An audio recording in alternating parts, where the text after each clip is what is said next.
mulliganing. And I think mulligan, I get like a can that's like pretty good, that has a piece of disruption, and you're just like terrified, like because you know he's like never gonna mess up. But, like the onus is on you, you know. So here we are, the quarterfinals of the Star City Games open here in Louisville, Kentucky. Standard portion. I'm Gavin Verhey. I'm here with Jacob Van Lunen, and we're about to see the start of the end of the tournament. Beginning of the end. The beginning of the end, as it were. On your right, Tyler Winn playing Blue-White Cobblade. Certainly the ubiquitous deck of this format. Stoneforge Mystic, Squadronox all over the place. On your left, the Lone Warrior, the one non-Cobblade deck, Red-Black Vampires. It looks like Cobblade won the die roll, but Cobblade does not look to have a 2-drop, which is... He has a mana leak, right? He must. Pretty awesome. Yeah. That's exactly what you do there. When your Cobblade opponent passes the turn on turn 2 with 2 mana open, you say, okay, here's a Bloodghast.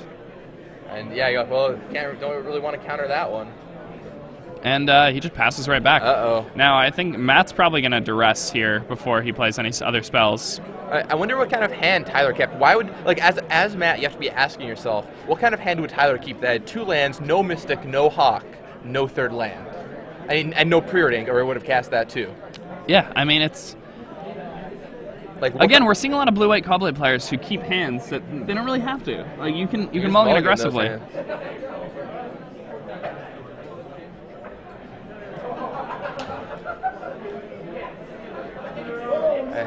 Yeah, I can't quite see all the cards in his hand right now, but I'm really curious as to what he kept. If he still has Gideon in his list, then I could see keeping a hand that has...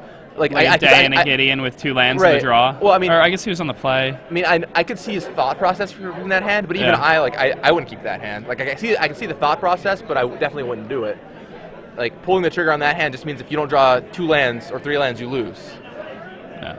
And wow! There we are. In, yeah. Literally 30 seconds. Like that's it. And we're off to game 2. So I'm guessing, and maybe this is a crazy guess, but ooh. You know what time it is? It's time to give away some premium. That's a pretty crazy guess. Huh. Wow. Now, if you guys have been following along, the way this works is during the top 8, we give away 3 months of a premium in the quarterfinals, 6 in the semifinals, a whole year in the finals of both events. 1 for Standard, one for Legacy as well.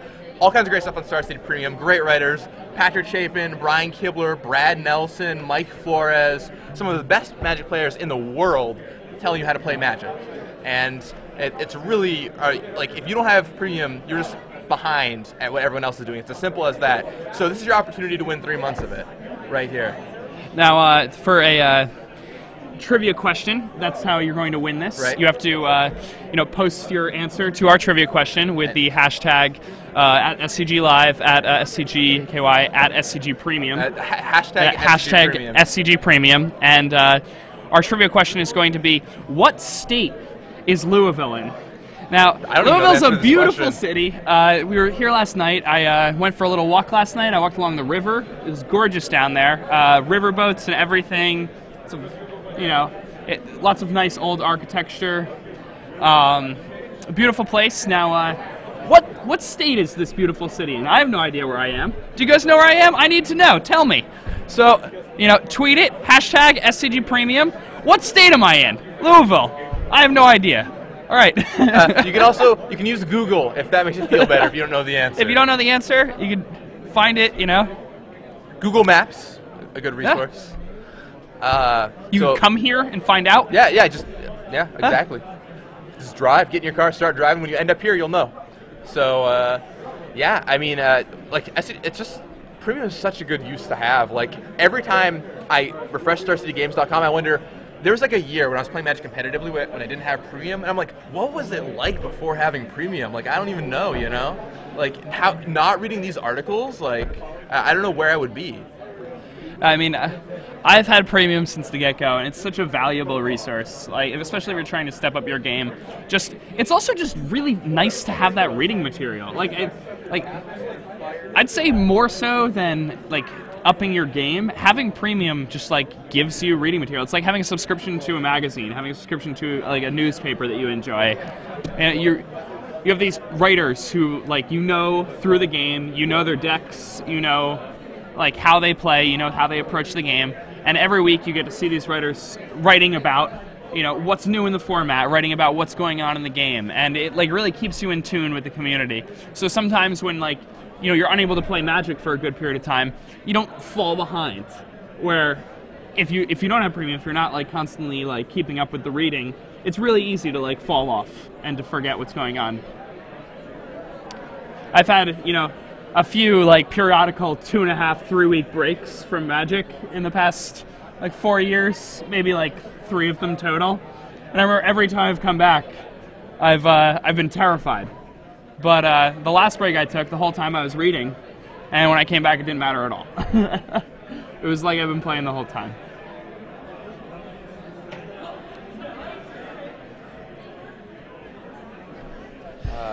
So that was a quick game 1. What do you think is going to be happening for game 2? Now Tyler's probably got like some Celestial Purges. Those are it's a very popular sideboard card to have in blue-white Caw-Blade. He might also have some Spell Skites. I don't know if he brings those in. Just an 0-4 seems fine. It also seems nice to protect your equips when you're trying to get some sword hits in.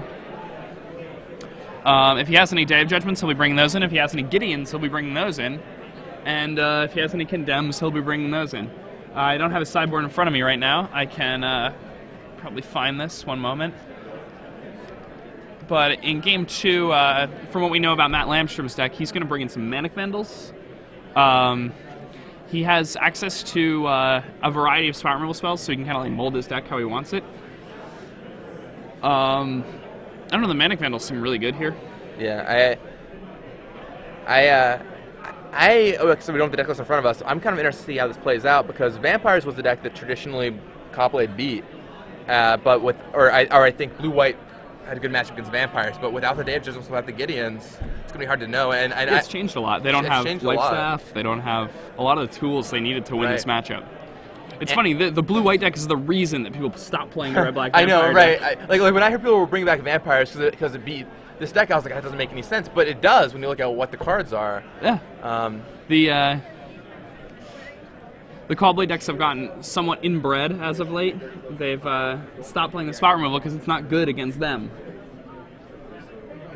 Let's see. And the players are drawing their opening 7s, getting underway. I'm going to imagine Tyler Winn is going to be very careful about which hands he keeps this game. He does not want a repeat of last game. That's like the 3rd or 4th time today we've seen a Caw-Blade player keep a landlight hand and just get punished for it. You can't do that. Turn 1 Celestial Colonnade from Tyler Winn, followed by a Swamp on Matt Landstrom's side. Once again, Matt has no turn 1 play, as it seems to be a common theme with his matches so far today. But that hasn't stopped him from winning over and over again. Yeah. All right, so this time around, Tyler has the turn 2 Stoneforge, and Matt's basically going to have to use a removal spell on that if he doesn't want to be facing down a veritable Baneslayer Angel on the next turn. So. Yeah, I mean, the batter skill is certainly an issue for Vampires. I mean, you can overcome it, certainly. He may also be slow rolling a Manic Vandal. You never know. Right. Yeah, the Vandal's a good card to have. Before, there's Go for the Throat on Perfect. That's exactly what you need to do. Pretty important card to have there. Before Batterskull, like Manic Vandal was like, well, maybe it'll be good, maybe it won't. You never know what they're going to do. But after Batterskull, they're always going to have that spell. Yeah, they're always going for Batterskull. Right, and it's always going to be a potent threat. Like, it's always going to be a 4/4, when you play it. Whoa. Ooh. That came out of nowhere. I did not expect that. Huh. Deceiver Exarch, huh? I mean, that was awesome. I don't think there are any Splinter Twins here. I guess it's like kind of like a Tumble Magnet that can block Stoneforge Mystic over. I mean, it seems really good. Sure. It's a 1/4. 1/4s are so good. It's an instant. You don't have to like. It's instant Horn Turtle, twiddle something, untaps your Batterskull. Another Exarch, 2 Exarchs. That's crazy. I guess it's a pretty good blocker too. Yeah. Huh? There's a Dismember on Also a reminder that Lindsay Matt Landstrom's creature. with our 3D cards. So if you haven't had a chance, You know, I don't know if Matt to Landstrom minds paying 1 minute to do 4 though. head on over, take a quick look. It's really nice. That's fair. But in this spot, obviously. And there's the batter skull. So head on over, check it out. Brutal. How brutal. Yeah, now, And there's the red black source. Go for the throw it on the batter skull. Takes that down. yeah. Let's see what happens here. Okay, Tectonic Edge. Taps out to equip here. Gonna get in for a lot of damage, gain a lot of life. Goes up to 21, and he's gonna preordain. I wonder how many people have fallen for Deceiver Exarch today. Like that's crazy. Probably a ton. I can't imagine like ever losing because there's no way they ever see it coming, right? I mean, they definitely don't see it coming. Yeah. And you can engineer getting like sword hits in like beautifully with that card. So there's a crush from Matt Landstrom. That's what that was on that batter skull. Yeah, it's really interesting. I wonder if it's a sideboard card. But once again, we don't have Tyler's deck list. Actually, they might be up online right now. Let me go take a look. But it might be a good sideboard card, or maybe just has the main deck and hasn't been getting people with them. Looks like deck lists aren't quite up yet. But yeah. Okay, Tyler really actually has a Gideon in his hand. Whew. Yeah, that card is very good in this Card's matchup. some good. Sort of Feast and Famine, also very, very good here. All right, so it gets the Sword of Feast and Famine. A very good card against vampires. Can't kill it. It's going to let you get past your guys so you can't block, strip you of any resources you have left. 2 points come in for those Exarchs, and those Exarchs are going a long ways. And he Mortar Pods to kill the Highborn.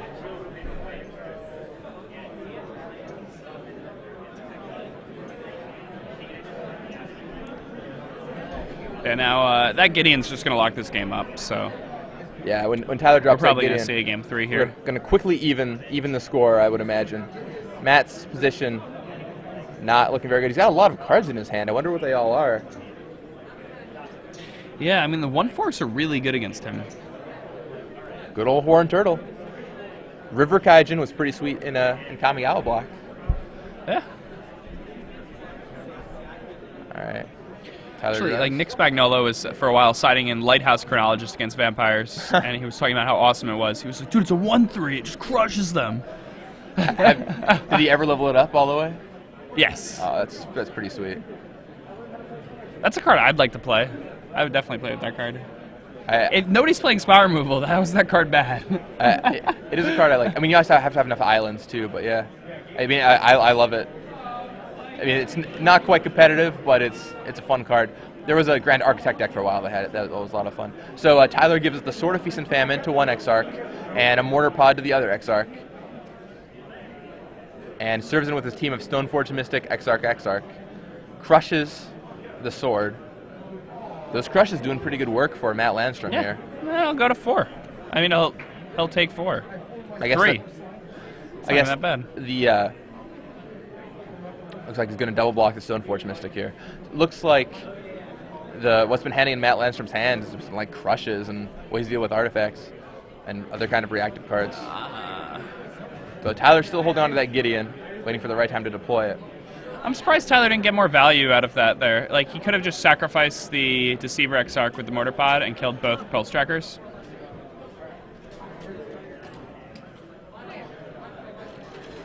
He could have sacrificed keep the your Exarch. Stoneforge Mystic. Yeah, I can see And that. That way then both Pulse Trackers yeah, are you lose your Exarch, but Wait. you get a Stoneforge Mystic, And and your both opponent trackers are doesn't dead. have the tracker. Yeah, I can agree with that. Yeah.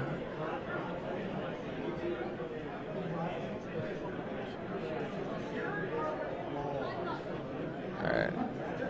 It's all just fundamental here for Tyler Winn. Attacks for 4, drops Man Landstrom down to 3, putting him at lethal next turn. That's a pretty convenient last name. I wish I had that last name. It would be better if he had Splinter Twin in his deck. Yes. T Win. To win. Maybe that's why he's got the Exarch, just so he can trick people into being. Well, his name is Twin, so clearly he must have the Splinter Twin. Let's see. All right, Viserys here coming down. And he's going to pass back to his opponent. His opponent's got the colonnade, so he's probably just going to activate an attack. Yeah, I think Tyler's got this turn.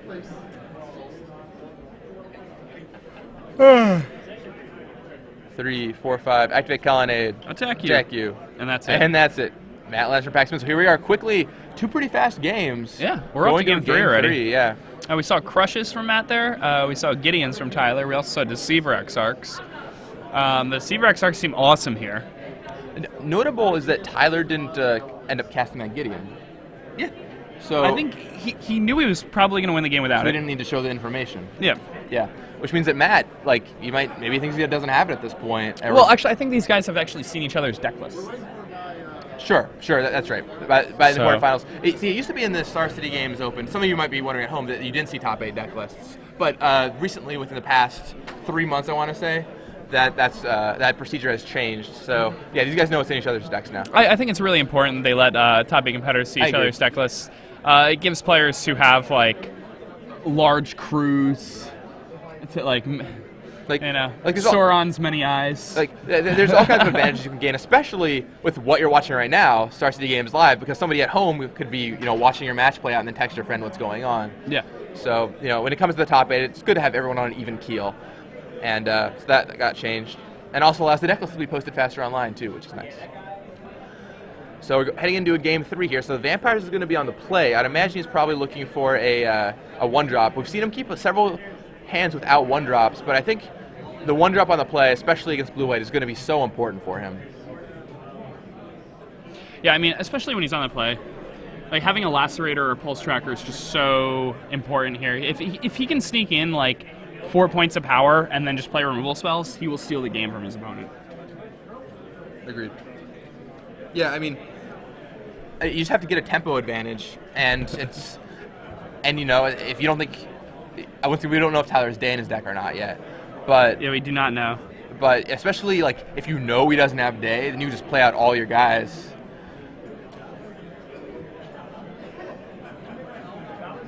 It's Yep. Let's see what happens. We have Conley yells off camera that because today was supposed to be the Rapture, Soul Sisters clearly should have won the tournament. Got 9th though. That's pretty impressive for that deck. I'm really excited to see it in 9th place. For those who just joining us, there's a 9th place Soul Sisters deck. Really cool stuff. You should go to the StarCityGames.com and check it out as soon as the deck lists are up. But it had Suture Priest and all the Soul Sister cards, plus the Phyrexian Metamorph Lunar and Relic Order combo in it, plus Stoneforge Mystic Equipment package, all kinds of cool stuff. And the deck looks awesome when we were playing it. Yeah, the deck looks really awesome. Same amount of points as the other people in top 8. And, I mean, Conley Woods, and we said, and we watched it, defeat Cobblade rather handily. So... Only one player with buys in this top 8. That's kind of interesting. Yeah, just Alex Bertoncini. Yeah. So, I mean, the buys are good, but they don't, you gotta have a good deck. And I didn't see Jerry at all in the standings. No, I haven't seen Jerry around. I saw him this morning, though. Day. Yeah, I know he's here. He played a deck similar to Lewis Laston's deck from last week, and I don't think he did that well, from what AJ said. Okay. So there's a Swamp and a Pulse Tracker. So there's the 1-drop Matt Landstrom was looking for. And that's huge. I mean, essentially a Savannah line. Only better. The buys are so great. Like, these Star City Open Series events are just incredible. People come from all around the country, and you just have these events every single weekend that are the metagame. They define the metagame. They define Grand Prix and Pro Tours. And the buys from the Star City Games Open Player Club, which is a great way to do that, you should come out and play in some events if you can. If you can, the Star City Games now has invitational qualifiers for the invitational happening. You can find them at starcitygames.com/IQ and go play in one if you can.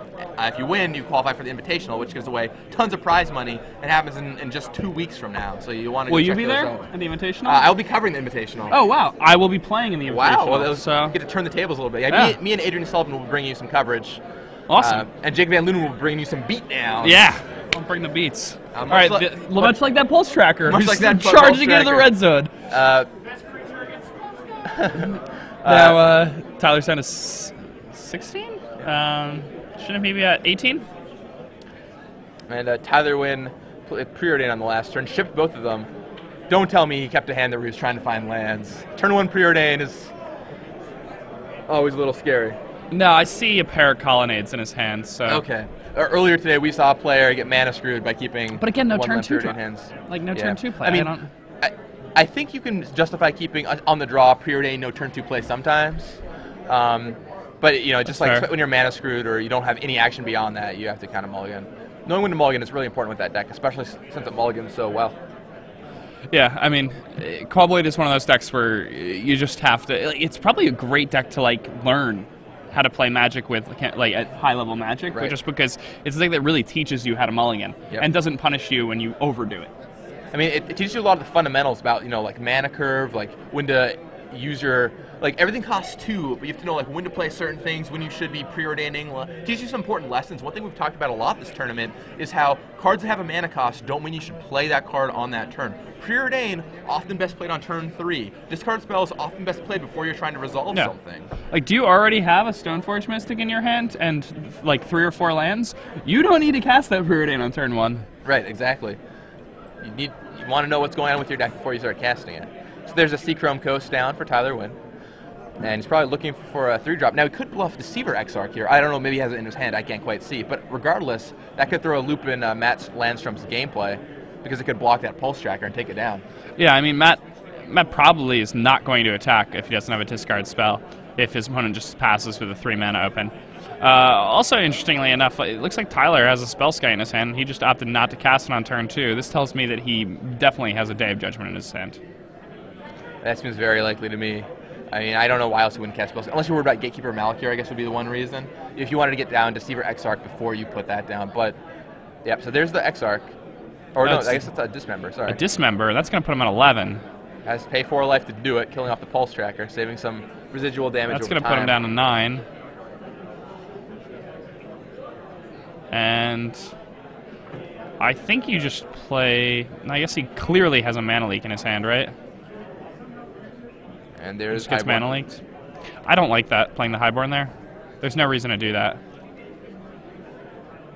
I mean, I can understand want to put more pressure on the board, but I mean, It just, you know, like... there's Spellskite. I mean, I think applying more pressure is good. If Matt, like Highborn might not be the guy you want to put there, but it is good against Day of Judgment. So it's only bad against Mana Leak, I think, because it's good against Day. No. I would have just activated my reaches, but... Yeah, I think activating reaches is fine too. All right, there's the Gatekeeper that Tyler was likely worried about. And ooh, Condemn. That's pretty good. Pretty good. Looks like Tyler's stabilized this game. I'm kind of surprised Tyler left in the Mana Leaks that he has in this matchup. Yeah, especially on the draw. On the draw, yeah, especially. Like, you want to... The tempo is a big deal. So it's very possible Matt thought that Tyler also just didn't have Mana Leak in his deck anymore, so he definitely didn't have to play around it. Yeah, it's true. Although I understand attack with reaches there. That's obviously fine, too. So down comes Sword for Tyler Winn. And I think we're probably going to see... Oh, okay. Goes for Duress. Frost Titan and Inkmoth Nexus. And the land to cast the Frost Titan. Wow. All right. So it's time to get with reaches. Frost Titan wearing a sword. Could be a very real possibility soon. There's a land. And Bloodghast not coming back. It's on the bottom of Matt's library. In's going to come reaches. That's going to be 5 damage total because he's going to pump the reaches 2, drop Tyler down to 4. Yep. So Tyler will go to 4, and I mean, Matt can still win with the top of his deck. He has a red card in his hand. I don't know what it is, but it's red. All right, yep. Well, there's the Frost Tide. Tyler has to play it. Yep. And you tap down Gatekeeper. Gatekeeper.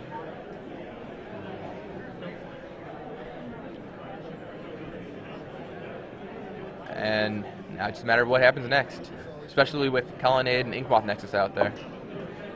Another Gatekeeper would be pretty good. Is that a Crush in Matt's hand? I believe so. Okay.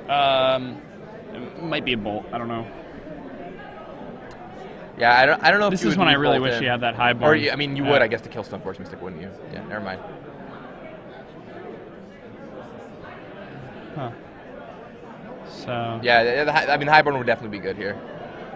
Let's think for a moment. How are you gonna I'd like Tyler's deck a lot. Yeah, I mean, we don't have the deck list in front of us, but I think- Frost yeah. Titan, And I think we were probably being a little overzealous in saying 7 Clawblade decks, because if a deck has Deceiver, Exarch, and Frost Titan in it, it's not a Clawblade deck. Sure. It's a very different variation than... Yeah, yes, it may happen to have Stoneforge Mystics and Jace the Mind Sculptors, but I didn't see a Squadron Hawk yet, did you? I have not seen Squadron Hawk yet. No, I don't think we haven't seen that one yet. Maybe Tyler doesn't have it, I don't know. He's like, oh, I'd rather go big. I don't like Squadron Hawk. I know AJ's been in here talking about how Squadron Hawk is so good, but I don't know. I don't think it's very good right now. I love Squadron Hawk, but I understand where the camp who doesn't like it is coming from. No. Kind of. All right, so Matt just passed it back. That Frost Titan is free to deal damage, but I think it's probably going to sit back. I think you serve with Inkmoth Nexus. I'm Well, sure. you can't leave the Frost Titan back, because then Matt gets to crack you with land plus Gatekeeper.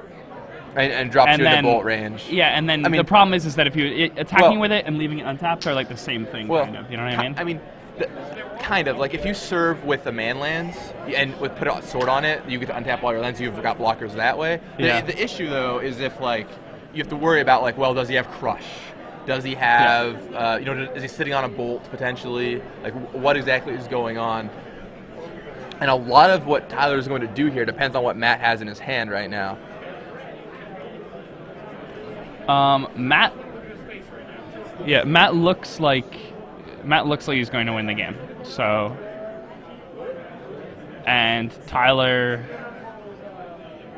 does not look like he's going to win the game.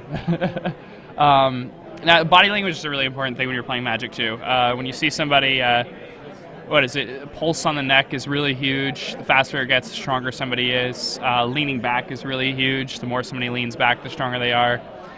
Touching your face usually means you're weak.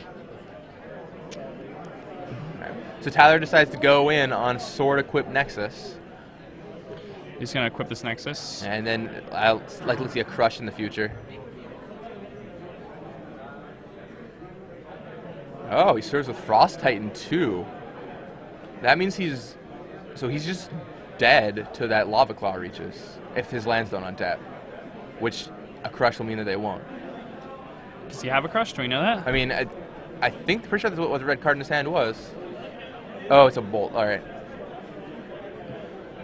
Still, it still accomplishes the same thing, right? Yeah, we don't know what's in Tyler's hand though. Oh, it's just a land. It's a plains. Yeah, he's just dead. Huh? Yeah, that's it. Lava Claw reaches, gets in for 4 damage.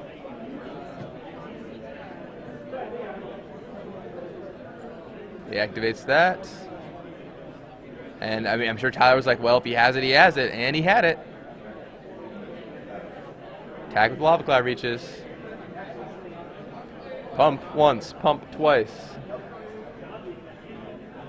That's it. And Red-Black Vampires Red-Black advances Vampires. to the semifinals. Squeaks into the semis. We will not have an all-Cobblade semifinals.